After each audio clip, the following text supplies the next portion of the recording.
دوستانو ډیر معلوماتي ویډیو سره شیر کول غواړم ما وکړه نو مې چې خپل مینوالو سره چې کوم دی دا شیر کوم دا ویډیو چې کوم دی دا پخوا زمانه والا خلکو چې کوم دی بوتانو ته سجدې کولې او بیا به د مشرکین مکه چې کومو که نه هغوی به د خپل بوتانو ته یعنې په خپل لاسو به یې جوړ کړو هغې ته به بیا سجدې هم لګولې یعنې ته به خدایان وې نعوذ بالله او بیا به چې هغوی ته خوراک هم ورکولو نو دې خلکو کې دومره عقل نو چې کوم شی تاسو په لاسو باندې جوړ کړئ او بیا ته په خپل لاس باندې خوراک ورکوئ یو سړی یو بوت چې ستاسو د خوراک محتاج نه به ستاسو مشکل کشا یا ستاسو خدای به څنګه جوړ شي نو دا ویډیو ګورئ نو تاسو بیا خپله پته ولګي چېرې پخوا زمانې کې هم خلکو به دا خوراک ورکولو اوس هم دې خلکو کې عقل نشي چې دا خلک په خپل لاس بوت جوړ کړي او بیا خوراک ورکوي حالانکه خوراک نشي کولی او د دې خلکو پته نه چې یو ضد دی کوسي او ابوبکر صدیق رضی الله تعالی عنہ مبارک فرمایي چې ای به چې کله د مشرکین مکه یعنی مکې کې به چې کله دی لاړو او بوتانو ته به مخامخ شو نو بوتانو ته به همدغه شان دا ویل چېرې تاسو زموږ څه مشکل حل کولی شئ یا داسې خوراک یې ورکولو نو ای به دی چې دا زموږ مشکل نشئ حل کولی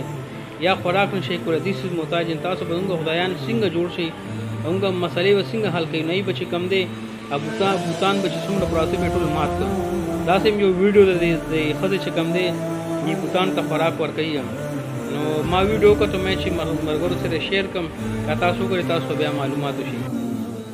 دا ویډیو مې چې ولیدله د حضرت ابوبکر صدیق رضی الله تعالی عنه هغه واقعه راته یاده شوله چې د مبارک ایمان نو قبول کړی یو ورځ دغې خپلې بتخانې ته چې دی ورننوته او د سره لږ د حلوا وه ورسره لږې اوبه وې ورسره او دغې بتخانې ته ورننوته خو د مبارک کې کمال دا و چې د ایمان نه مخکې به هم د مبارک بت پرستي نه کوله دغه حلوا او دا څیزونه راواخیسته او دغې خپلو بوتانو له یې په خوله کې ورکول چې ویې خوره دا وخوره هغه اوبه بیا راواخیستلې وله ورکول بیا چې دا وڅکه دا به د مبارک دغې پورې استهزا کوله نو دوی هغه خوراک څښاک خو چونکې نه شو کولی نو دی مبارک په غوسه شو او دغه بوتان یې مات کړه او بیا رالړه کړه ویې چې والله دا زما خدایان نشي کیدی چې هغه په خپله بل ته محتاج دي چې دوی باندې کله تکلیف او مشکل راشي د خپل ځان حفاظت